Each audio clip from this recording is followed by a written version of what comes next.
tu dia. Orang yang ditunggu telah datang. Pam, perumpang kita masuk sini bunyi sikit. Kala. Ahlan wa sahlan wa marhaban bikum. Assalamualaikum. Waalaikumsalam warahmatullahi wabarakatuh. كيف حالكم يا أخونا الفاضل؟ خير الحمد لله بخير. Sorry saya buka kamera. Kena buka kamera lah. Mereka nak pergi tengok ni. Mana ni? Amin Idris betul ke? Ke mohong ke? Ke macam Rora? Cakap tak ada orang. Tak. Mana? Sahabat-sahabat. Ini Amin, saudara Amin Idris ada dengan kita. Jadi kalau sahabat-sahabat nak bertanya apa-apa dekat saudara Amin tu, aduh, dia ni buat panah je dia punya background dia ni kan.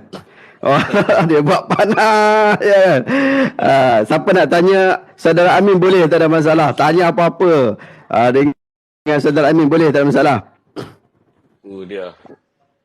Padu lah. Tak apa, tak ada masalah. Saya bagi tahu Amin ada malam ni. Ramai ramai tadi. Tadi dah hasil dalam 3 juta lah. Kena mohong, kena pergi nampak mohong sikit. Siap. Baju tu lah. Alhamdulillah. Macam ni lah siap-siap kita membesarkan ruang. Baju smart Ini baju ni ada seorang sahabat kita daripada Arab Saudi. Dia kata hari tu ada apa atau Marvel buat event apa kat sana. Dia mesej saya, dia kata, Ustaz, saiz Ustaz berapa? Saya kata, saya saiz L. Jadi dia kata dia nak beli baju. Tak apa, dia beli baju. Dia beli baju saiz L. Ni baju daripada sana lah ni, alhamdulillah. Original Marvel. Original Marvel. Dapat free. Yang tu yang penting. Pedih Tapi cuma L orang Arab. Masalah betul. Besar sikit lah. Dia besar sikit lah. Tapi padu lah. Allah, tak apa. Rezeki. Rezeki. Alhamdulillah. Rezeki. Bro Amin Mai tu dia orang bagi gift saja. Allah Akbar. Alhamdulillah. Allah ya salam. Sahabat-sahabat, siapa yang nak masuk boleh masuk Saya rasa boleh masuk ni. Sahabat-sahabat nak masuk boleh tekan butang gas tu, tekan kat situ. Tapi jangan tanya saya, tanya Amin. Kalau apa ni? Tanya soalan payah-payah jam aku. Kena bagi tanya soalan yang payah-payah. Kalau soalan yang mudah-mudah kita tak mau, kita tolak tu tu dia tanya dah. Saya tak tahu dia tanya ni. Boleh kongsi tak bab Nur Muhammad? Saya tak tahu. Sila. Nur Muhammad Nur Muhammad. Saya rasa saya bolehlah jawab. Saya tak apa nak ada sangat. Tapi yang pastinya yang saya tahulah. Tidak ada dalil yang khusus yang menyebut tentang Nur Muhammad ni. Dan saya lebih suka bila kita menceritakan kehebatan Nabi sallallahu alaihi wasallam. Mesti merujuk kepada apa yang Nabi kata. Kan? Kalau kita nak kata apa-apa yang bersandar kepada Nabi, termasuklah kehebatan Nabi, maka kita sebut apa yang Nabi kata. Cuma mereka yang sebut dan rely kepada apa-apa dalil berkaitan Nur Muhammad ni, sama ada tak ada dalil yang khusus ataupun tidak sahih. Itu je. Sebab tu kalau kita tengok zikir, terperasan tak dulu kalau kita ingat Nur Muhammad sallallahu alaihi Hasbi Rabbi Jallallah ma fi qalbi ghairullah Nur Muhammad sallallahu. Kalau kita perasan lah ni dia dah tukar dah daripada Nur Muhammad dia tukar dah. Zikir tu dah tukar dah. Kita tak update ni. Ana baru ni ana jadi 2 tahun lepas ana jadi host kepada majlis tilawah Johan antarabangsa, Johan kebangsaan untuk bawah JAKIM. Dan di dalam penutup tu kita berzikir, dan zikir tu bersama dengan Imam Masjid Negara. Dan Imam Masjid Negara ketika dia mengetuai zikir tu, dia tak sebut Nur Muhammad SAW. Dia tak sebut Nur Muhammad SAW. Dia sebut apa? Nur Muhammad sallallahu ala Muhammad sallallahu. Dia tukar. Ala Muhammad pula. Daripada Nur Muhammad kepada ala Muhammad. Sini pun menunjukkan bahawa disebabkan ada perbincangan ilmu tentang Nur Muhammad, akhirnya orang sedar tentang ketidaktepatan soal Nur Muhammad, akhirnya ditukar kepada ala Muhammad sallallahu. Bagi saya Penisbahan itu tu satu perkembangan yang positif lah kan. Betul?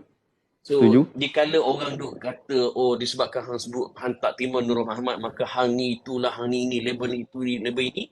Tapi secara tak langsung disebabkan perbahasan tersebut, orang dah mula ada kesedaran. Ada manfaat juga dekat situ. Betul? Oh, bagus Okey, padu tu. ada yang tanya pula tentang menyimpan patung dalam rumah. Oh, tu dia yang tu. Tu dia. Yang ni depa nak tanya sungguh Amin ni. Amin banyak patung rumah tu. Okey, pertama dalil-dalil tentang larangan patung dan juga larangan surah kan adalah dalil-dalil yang sahih kan. Itu kita tak nafi. Cuma untuk orang faham, khususnya masyarakat secara umum kan, bila kita belajar tentang cara memahami dalil, ada orang yang mengambil dalil secara literal. Dan ada para fuqaha yang mengambil perbincangan, yang mengambil dalil itu dengan melihat illah dalil tersebut.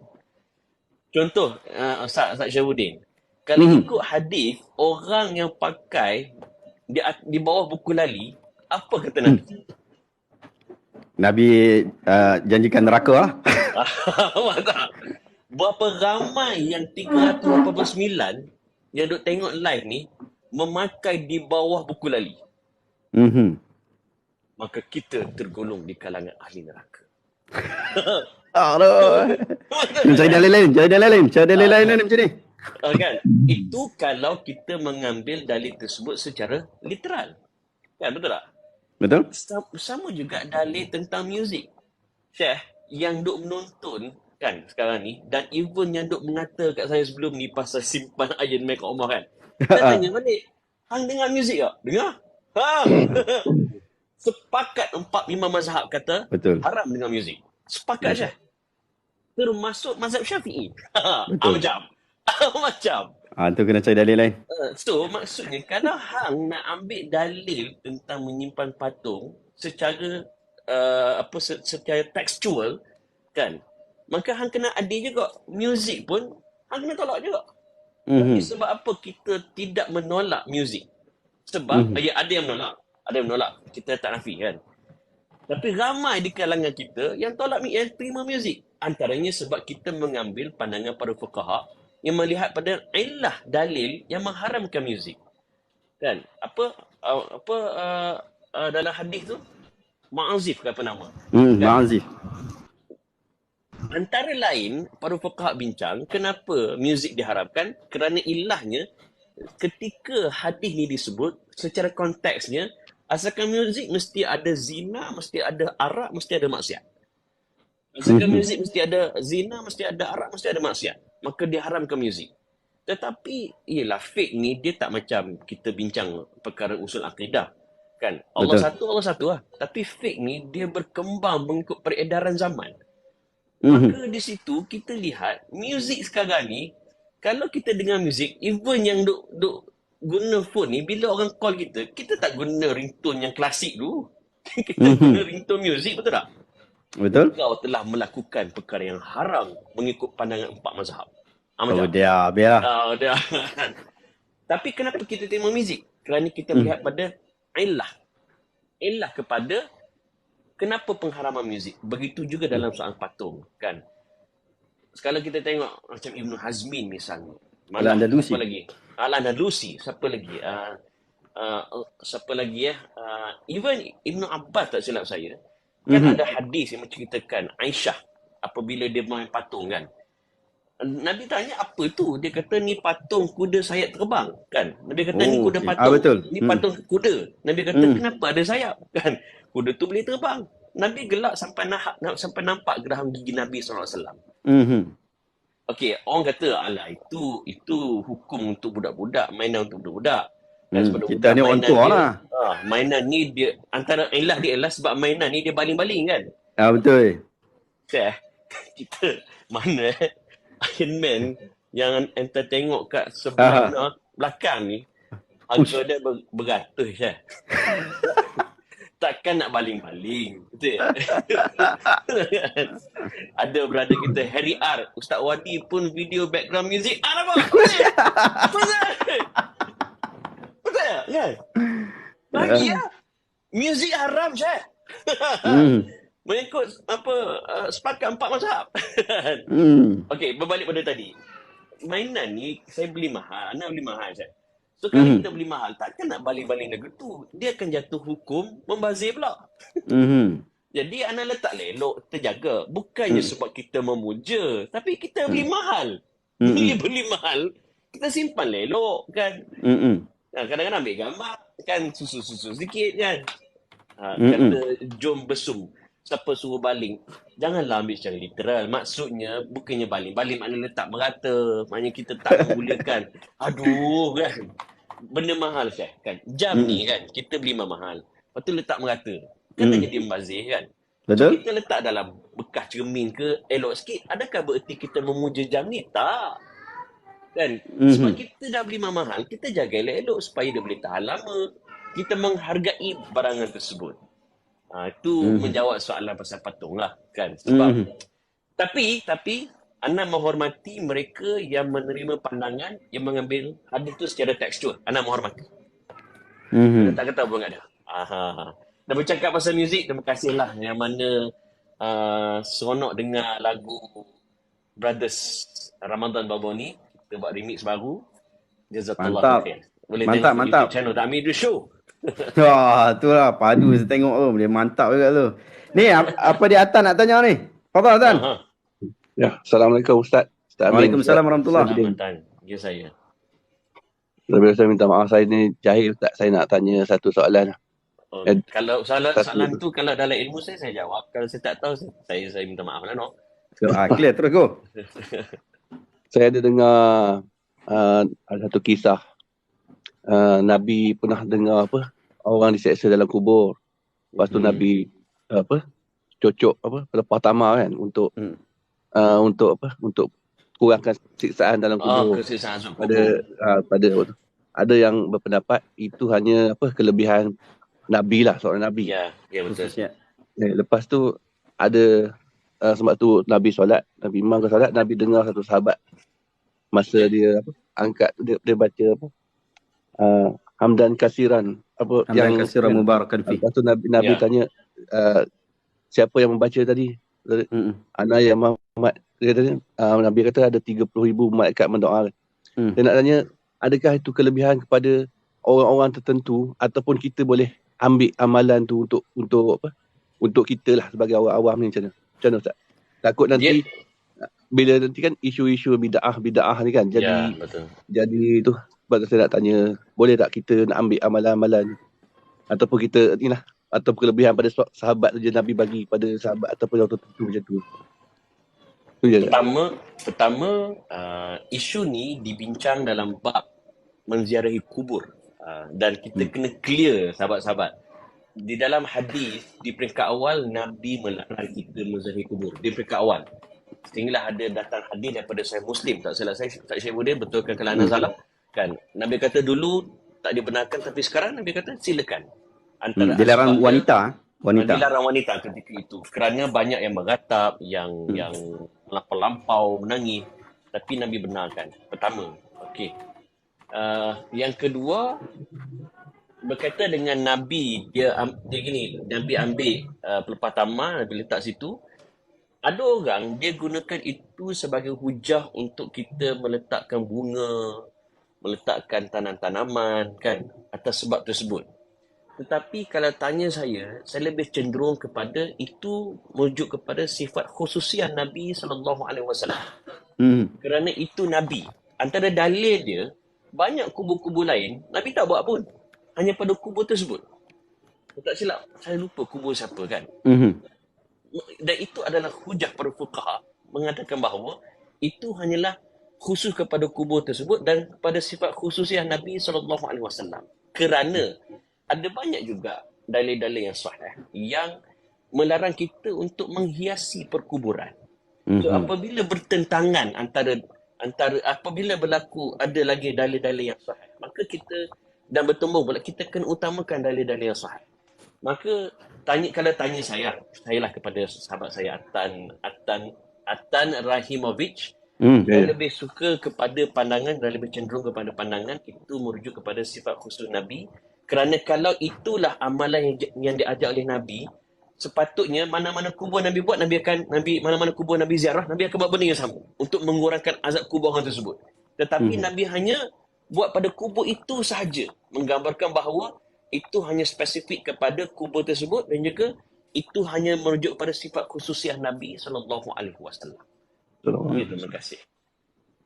Yang ni bab ni saya tak setuju dengan saudara Amila ni, sebab ulama beza pendapat dalam bab tu, dan saudara Amin sahabat kita ambil satu pendapat yang tu, dan okey, tak ada masalah, itu salah satu daripada pendapat, iaitu ia adalah khususiat.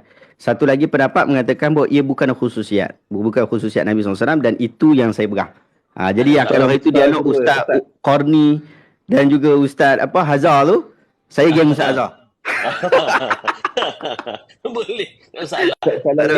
Dia khilaf muktabar dalam bab ni. Ni khilaf muktabar dalam memahami adakah dia khususiat ataupun tidak khususiat.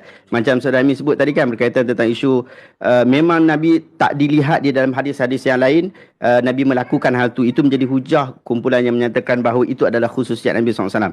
Manakala pandangan yang berselisih pula, mereka mengatakan bahawa satu perbuatan Nabi walaupun tidak ada tunjuk di dalam hadis-hadis yang lain, ia telah menunjukkan pensyariatannya. Jadi ada banyaklah perselisihan dalam bab ni, yang pilih mana satu pun tak ada masalah. Yang ni dia termasuk dalam khilaf muktabar. Dan sikap kita dalam hal ini, apabila kita tahu ada khilaf yang muktabar, kita jangan mengatalah, maknanya bila Ustaz Syaifuddin pegang pandangan tersebut, kita hormatlah. Dan Ustaz Syaifuddin tengok saya pegang pandangan yang lain, selagi mana masih lagi dalam kerangka perbahasan para fuqaha, Ahlussunnah. okey lah. Ahlussunnah. Yang kedua tadi Ustaz, macam mana yang kedua tadi? Yang mana tadi yang keluar saya lupa tu.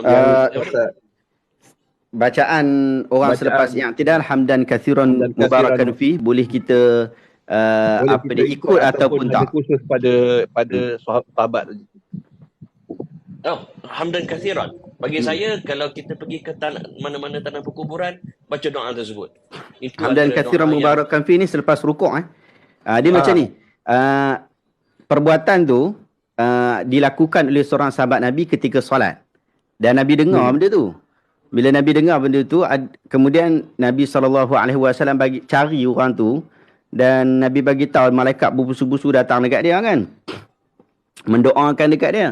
Jadi hadis tu berami ingat hadis tu. Jadi itu menunjukkan salah satu daripada kalau kita boleh ikut tak boleh ikut, memang boleh ikut lah, sebab dia termasuk dalam ikrar. Nabi SAW mengikrar dia bid'ah ke tak bid'ah, dan adakah itu dalil untuk kita boleh reka-reka beragama? Tidak, mustahil. Dan sebenarnya hadis ni menjadi sandaran kepada teknik komunikasi juga sebenarnya. Macam mana tu? Apabila sahabat yang membaca doa tersebut hamdan kathiran kan, dan ramai juga yang dia mengeluh pada Nabi, dia kata bacaan tersebut mengganggu orang lain. Tapi apa Nabi buat? Bila selesai solat, Nabi kata sesungguhnya para malaikat di sekeliling ramai sedang memuji pada sahabat tersebut. Maknanya benda yang baik kan, dan Nabi react, Nabi menegur, dan Nabi menyatakan yang bagus, Nabi puji kebaikan dia. Nampak tak? So sama juga dengan kita, bila orang buat sesuatu, tak kira baik ke ataupun buruk ke, kita boleh tegur secara terbuka. Dan saya relate kepada realiti sekarang lah.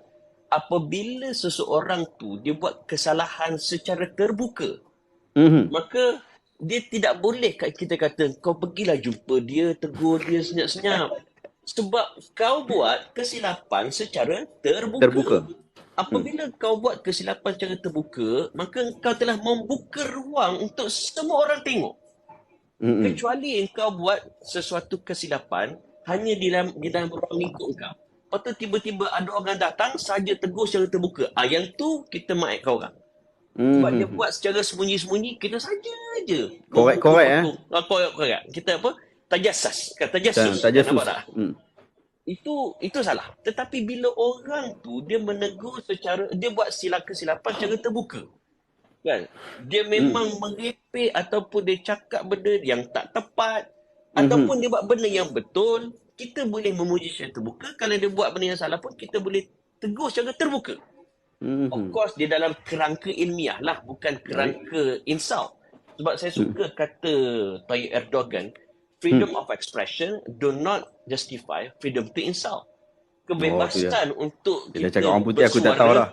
Terjemah dia macam mana? kebebasan bersuara tidak menghalalkan kebebasan menghina.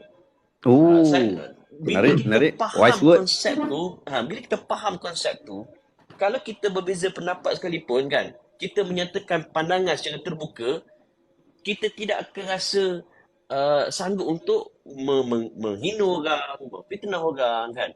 Kita ni kadang-kadang tak setuju orang kan tak apa. Tapi dalam tak setuju, dia maki, dia kapirkan orang tu. dia Lepas tu wasik panggil orang. naik dekat kotak tak berani. Tak berani. Aduh kan. Saya ada kes mahkamah dengan seorang sahabat ni daripada bulan Ramadan 2 tahun lepas ni. Tak habis lagi. Tak boleh ya. Tak habis lagi. Minta tangguh. Tapi bila nak saman aku, laju je. Bila aku setuju untuk lawan, aku tangguh. Nak main tak mau main. Tangguh lagi. Aduh. Tapi tak dinafikan. Latest ni, latest perbicaraan, lawyer saya pula minta tangguh. Sebab perbicaraan hari pertama tu pada hari anak dia buka sekolah. So dia terpaksa minta tangguh. Sebab perbicaraan 2 hari kan. So dia minta tangguh yang hari pertama je. Yang hari kedua tu proceed. Tapi mahkamah terus. Tangguh terus. Tangguh terus. Itu je lah. Sekian, terima kasih. Soalan seterusnya. Mantap. Terima kasih banyak Tan. Terima kasih. InsyaAllah. Terima kasih Tan. Okey, Izzat, fadal Izzat. Okay, bismillah. Assalamualaikum. Waalaikumsalam Dengar, warahmatullahi wabarakatuh. Okay. Saya ada 2 soalan lah. Tadi baru-baru ni lah saya ada nampak dalam video TikTok.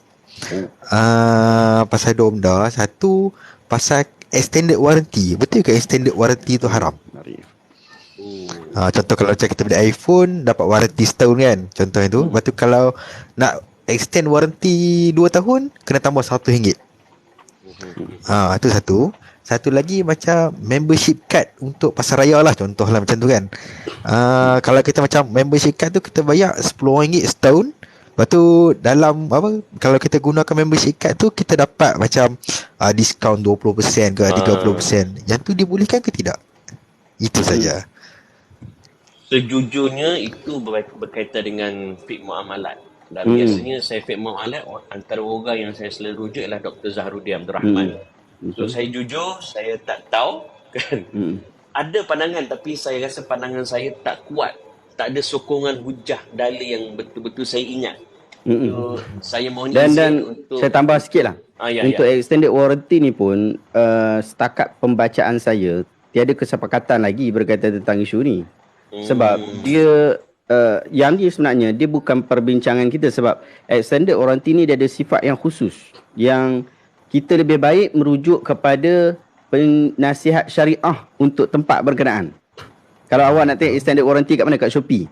Jadi kita rujuk kepada penasihat syariah di Shopee sebagai contoh.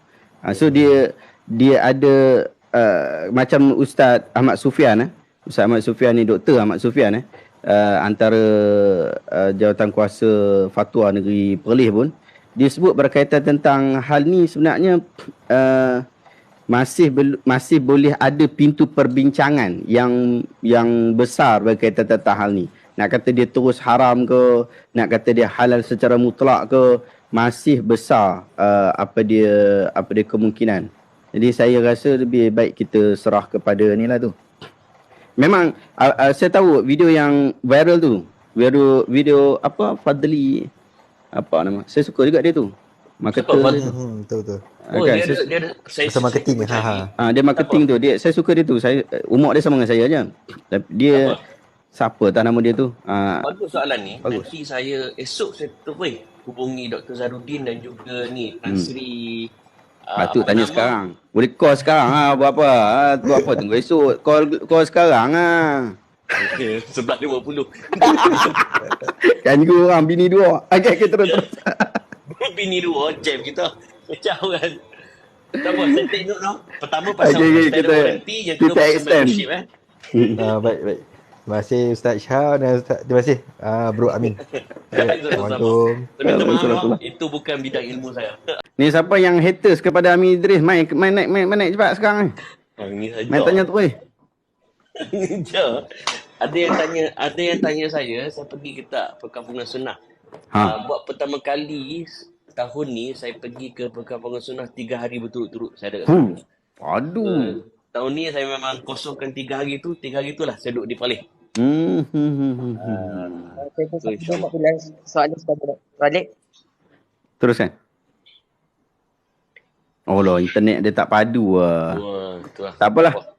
Saat lagi kita balik ke sila.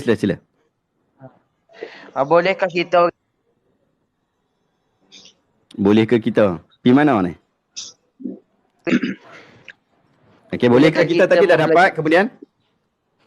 Bolehkah kita mempelajari ilmu syariat dan makrifat secara berguru yang muktabar? Oh, tu dia. Soalan tu jelas, clear. Fadal, silakan. Aku lari dulu. Ada dalil yang selalu disandarkan kepada sahabat-sahabat yang syariat makrifat ni. Apa? Awaluddin Ma'rifatullah. Kerana tak Syaibuddin takhrij hadis ni? Tak tahu.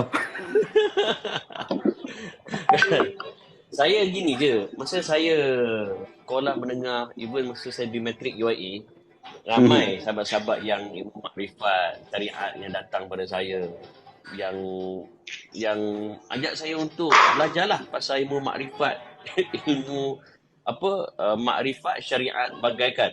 Itu belum masuk bab kulit, kuku, semua benda, isi. Dia gini je kepada sahabat bertanya. Agama ni, dia bukan sesuatu yang pelik. Saya lebih suka bila Nabi sebut taraktu fikum amrayni ma in tamassaktum bihima lan tadillu abada kitaballah wa sunnat rasulih. Hadis ni Nabi sebut kira-kira kurang lebih 40 hari sebelum baginda wafat dalam khutbah terakhir Nabi. Dan Nabi sebut, apabila aku meninggalkan kamu, aku tidak meninggalkan perkara lain melainkan 2 perkara. Dan kalau kamu berpegang teguh kepada duanya, kita takkan sesat selamanya. Iaitu kitab Allah dan juga sunnah Nabi SAW. Sallallahu alaihi wasallam. Apa kaitan dengan makrifat dan juga ilmu makrifat? So, apa satu lagi? Makrifat syariat. Kan?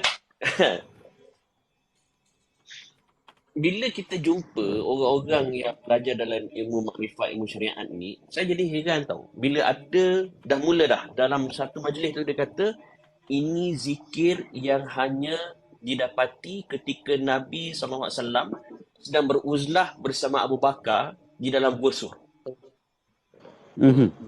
Ya betul, aku tak pernah dengar, dia kata. Saya tanyalah, bagaimana doa tu? Dia kata, Tok Guru kami bagi. Saya kata, kebetulan pula masa tu saya dah mula dengar keset-keset Dr. Mazhar masa tu. Masa tu Dr. Mazhar berdebat dengan Astura Jabat, kalau ingat lagi. Okey, ni lama ni. Oh, lama keset tu. Masa tu kena ingat tak ada orang yang berani berdebat dengan Astura Jabat. Tiba-tiba muncul, masa tu tak kenal dengan Dr. Mazhar, terkenal dengan Dr. Asri. Dr. Asri Zainal Abidin. Dialah yang berani berdebat dengan Astura Jabat. Berribut, berkecai. Dengan Astura rasanya dia tak dapat doktor lagi rasanya waktu tu. Masa tu dia pernah doktor lagi. Betul, ustaz lagi. Ustaz Asri Muhammad Zainal Abidin. Tu tak ada nama Dr. Mazhar. Antara benda yang saya takkan lupa dalam debat tu, dia kata, agama bukan kartun, dia kata. Kalau nak sandarkan pada agama, mesti tengok apa yang Nabi kata, apa yang Tuhan kata. Dan apabila sebut apa yang Tuhan kata, apa Nabi kata, kalau nak rujuk apa yang ulama kata, apa yang Tok Guru kata pun, mesti selari dengan apa yang Tuhan kata, apa yang Nabi kata.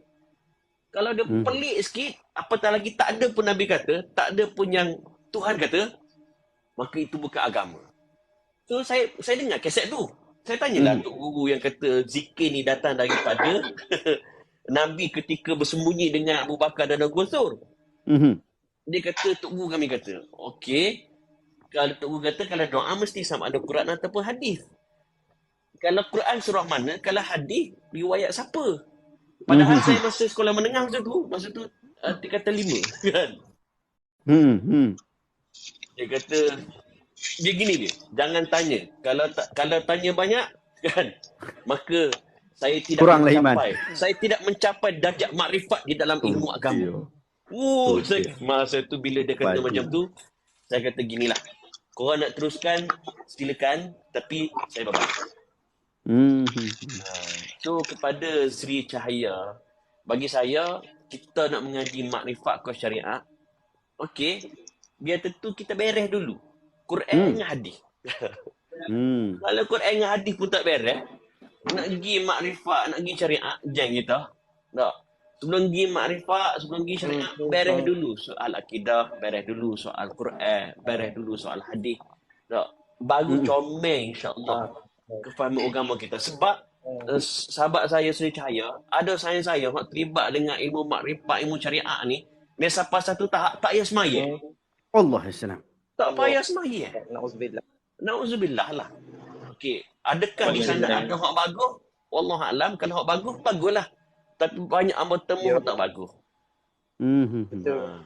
Semoga hamba menjawab soalan Nabi Ibrahim. Saya tambah sikit. Ya, saya boleh. Tambah.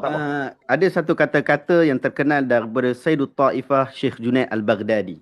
Syekh Junaid Al-Baghdadi ni dikira tok guru paling besar lah. Hampa tak boleh lawan dengan dia lah. Kira dia paling besar dalam bab tarikat. Dia paling besar berkaitan tentang isu-isu makrifatullah ni. Dia paling besar lah. Dia tok guru paling besar. Tanyalah mana-mana tarikat. Dia pun mesti kenal Syekh Junaid Al-Baghdadi. Meninggal tahun 297 Hijriah. Dia kata madhabuna hadha muqayyadun bi usulil kitab wa sunnah wa ilmuna hadha musyayyidun bi hadis Rasulillah. Madhab kita, kita punya jalan yang kita pilih ini adalah terikat dengan asas-asas dalam Quran dan As-Sunnah. Dan ilmu yang kita ada pun sama juga terikat dengan hadis Nabi SAW. Man lam yahfazul Quran wa lam yaktubul hadis la yuqtada bihi fi hadzal amr. Sesiapa yang tidak menghafal Al-Quran, tidak menjaga Al-Quran, tidak mengutamakan Quran, ataupun tidak menulis hadis, maka dia tidak diikuti di dalam hal tarikat ini. Kerana ilmuna hadha muqayyidun. Kerana ilmu kita ni, ilmu tarikat kita ni, tak kira lah hang kata syariat ke makrifat ke, semuanya terikat dengan kitab wa sunnah, dengan apa dia Al-Quran dan sunnah. Itu disebutkan oleh Sayyidut Ta'ifah, tok guru paling besar di dalam bab tarikat ni, iaitu Syekh Junaid Al-Baghdadi. Sebiji macam saya kata tadi lah. Betul. Tak beres Quran, tak beres hadis, tiba-tiba nak pergi makrifat hakikat jangan. Dan saya suka Ustaz Syukur dia sebut pasal tasawuf ni. Saya ingat Allahyarham Tok Guni Aziz ni, saya tak ada lah orang yang paling jaga tasawuf Tok Guni Aziz lah. Kan? Dia begitu sufi dalam amalan dia kan.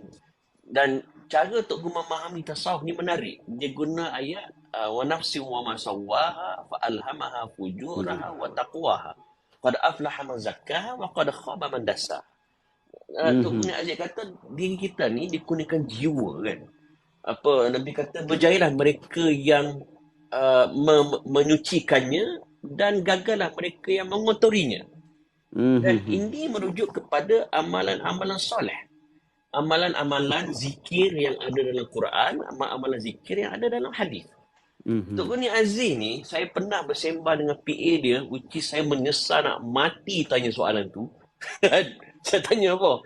Tok Guni Aziz berapa kali dia tahajud sebulan? PA dia jawab, Tok Guru tahajud, dia tertinggal 2 kali saja setahun. Allahu Akbar. Tok Guru tertinggal tahajud 2 kali setahun. Yang saya menyesal sebab apa? PA dia tu, dia tanya saya balik, awak ambil berapa kali setahun? Oh, jang. Jang. Saya 2 kali kok. 2 kali setahun. Sebab jadi imam. Tapi nak sebut, begitu Tok Guru menjaga jiwa dia. So, Tok Guru kata, tasawuf yang sebenar ialah kita menjaga jiwa kita melalui Quran, melalui hadis. Mana-mana yang tidak ada dalam Quran, tidak ada dalam hadis, tapi tiba-tiba orang kata ini zikir dan dia lebih tinggi daripada zikir ada Quran dan hadis. Itu mengarut tu. Mengarut tu. Sekian, terima kasih. Padu. Harap-harap menjawab soalan. Kita dah pukul 12 ni. Kita bagi layan 2 orang lagi ni. Saudara Amin. Saya akan terus lepas tu. Cumanya kita esok ada orang kerja. Kita tak kerja, tak apa. Kita kerja kat sini. Saya kerja sendiri. Cuma esok saya live wanita hari ini. So nak kena study sikit. Saya betul. Saya kena Kita beritahu, saya kena kita beritahu kena Syekh habiskan ni. lah. Saya ni sama ada saya jadi host tazkirah rumah Jumaat ke ataupun saya jadi panel ke, biasanya saya akan ambil masa sekurang-kurangnya 2 jam sama ada di library UIA ataupun library mini saya kat rumah ataupun library saya dekat office untuk prepare walaupun sekadar jadi host. Supaya pertama saya tak cakap merepek lah. Kedua takut tersalah petik dalil. Saya silap petik dalil palsu, mampus aku kan. Nak tarik susah. Betul, nak tarik balik malu wow. Malu betul, malu. Aduh. Okey dah Fizi, Fadal. Okey silakan.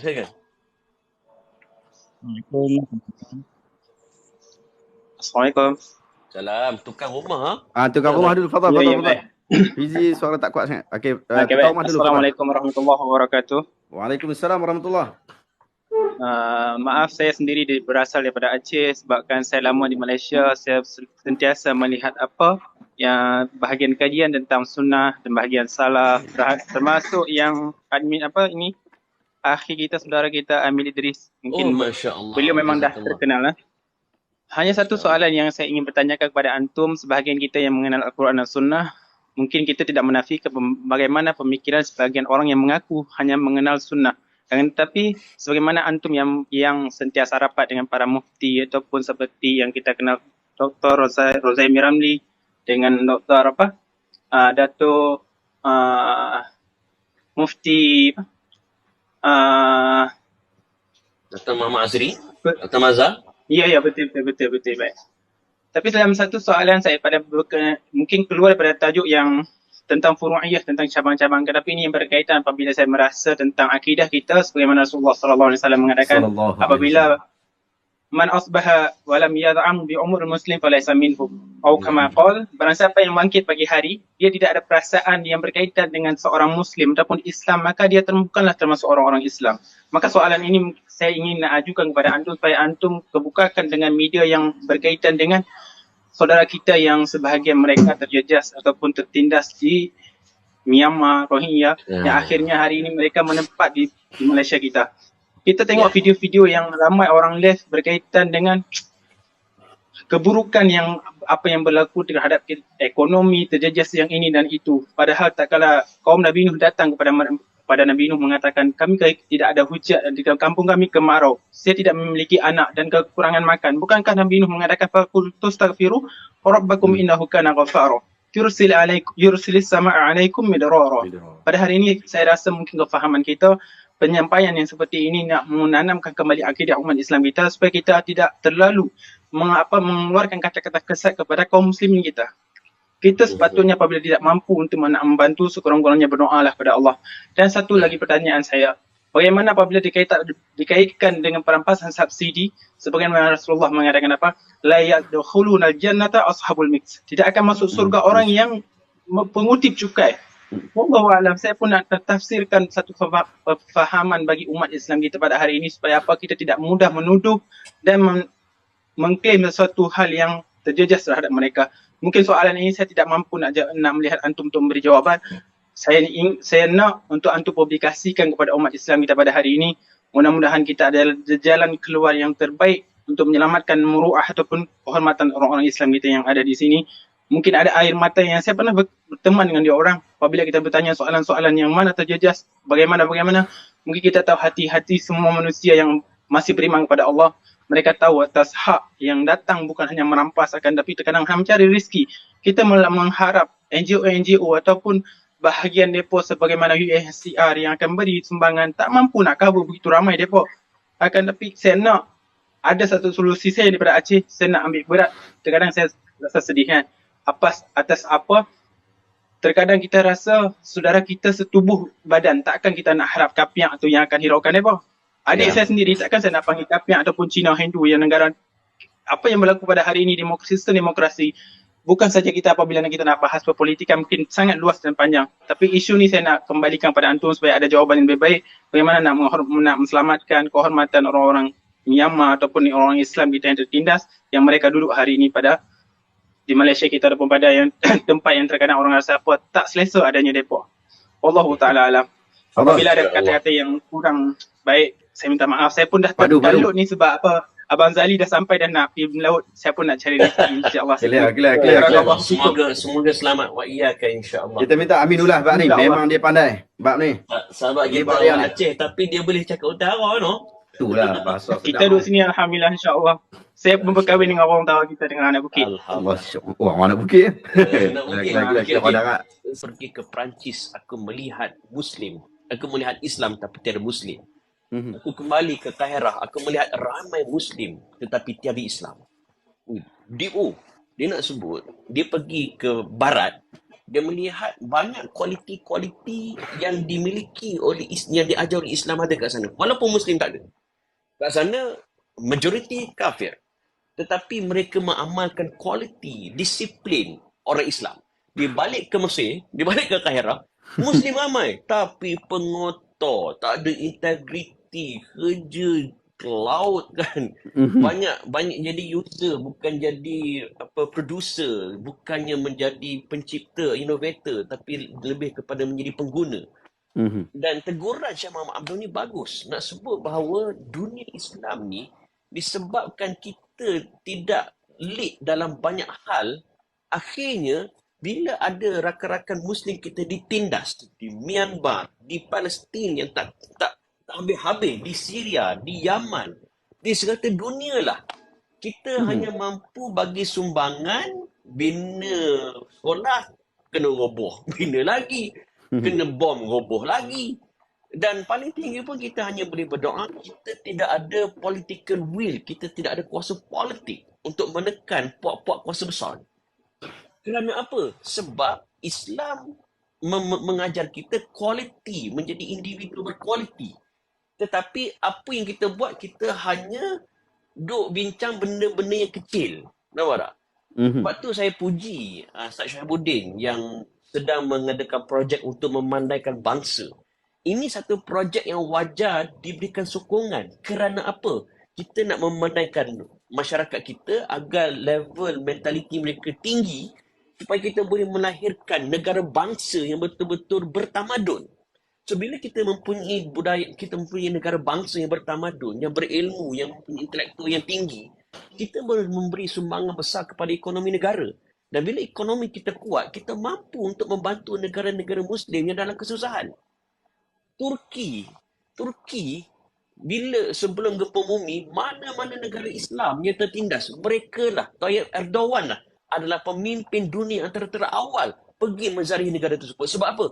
Turki mempunyai kekuatan ekonomi walaupun mengalami sekatan ekonomi daripada Amerika. Nampak? So, saya pertama sekali nak sebut, kita kena muhasabah diri kita. Adakah kita jenis Muslim yang dream small or dream big? Saya, Syekh Syahibuddin, ente pun tahu, anak ni banyak juga kena label Wahabi ni. Kan? Atas bawah kiri kanan. Aku tak peduli. Kau nak label aku. Kalaulah kerana aku menghidup ke sunnah. Kalaulah kerana aku bercakap berdasarkan dalil-dalil yang sahih. Kan? Kalaulah kerana aku bercakap benda, aku mengelak daripada cakap benda yang berepek. Kan? Israeliat yang ternyata lari. Dia Israeliat kan dia ada pembahagian dia, betul tak? Tapi Israeliat yang betul-betul merepek kan. Kalau disebabkan itulah aku di label Wahabi, kita apalah, label je lah. Sebab saya ada satu tujuan lebih besar. Tujuan besar saya ialah saya nak menunjukkan bahawa kita yang ada pemikiran fikrah Islam boleh menjadi pengacara televisyen, boleh dominasi dalam dunia penyiaran, menyebarkan ilmu-ilmu agama walaupun tak ke kopiah, walaupun tak ke serban, walaupun kadang-kadang pakai baju Avengers kan? Maknanya agama bukan eksklusif kepada yang pakai serban dan jubah saja. Yang pakai jubah dan serban silakan, tak ada masalah kan. Tapi kita yang pakai cap ke, kita pakai t-shirt ke, juga boleh menyebarkan agama, termasuk pengacara-pengacara, termasuk pelakon.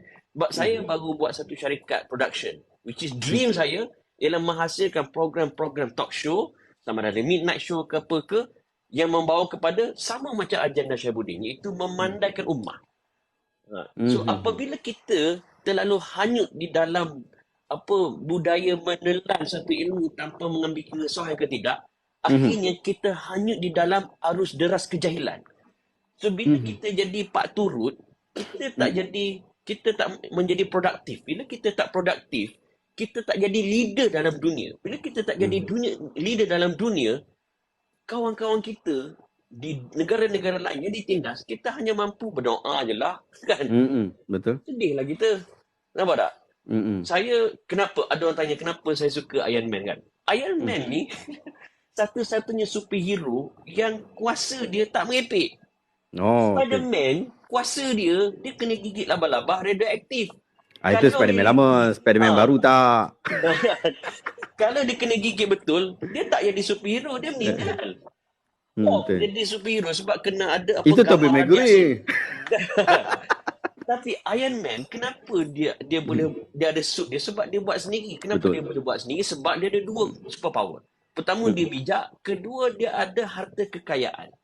So, Muslim, kalau kita ada ilmu, kita ada daya intelek yang tinggi, dicampur pula kita ada harta kekayaan, kita salurkan ke jalan agama. Bayangkan berapa banyak perubahan yang kita boleh lakukan di dunia. Betul. Sekian, terima kasih. Padu. Close statement dia memang padu lah. Aduh. Tu kita syok kita jumpa. Hebat kan? Allah Akbar. Dia dapat manfaat banyak kita hari ni, alhamdulillah. Ramai lagi nak tanya ni bawah tu. Saya sebenarnya membalas. Itu Ustaz Syuhbudin jadi tetamu nak ambil the show. Hari ni saya jadi tetamu Ustaz Syuhbudin. Alhamdulillah. Nanti kita kena jemput lagi ni. Allah Akbar. Terima kasih banyak Bro Amin. Ni, nak tambah. Sila. Kenapa idola Iron Man? Kan kita sunnah, kita ni kan, boleh tak jangan otak sempit sangat. Kita ada idola yang menjadi prinsipal. Kita punya idola prinsipal adalah Nabi Muhammad SAW. Tak boleh berubah yang tu. Tak dinafikan, tak berubah langsung. Kan? Cuma, apabila ada hadis, walaupun ada sedikit perbahasan tentang hadis tu, al-hikmah dalatul mu'min, kan? Kebijaksanaan adalah benda yang hilang di tangan manusia, di tangan orang mukmin. Kalau kita jumpa, ambil lah.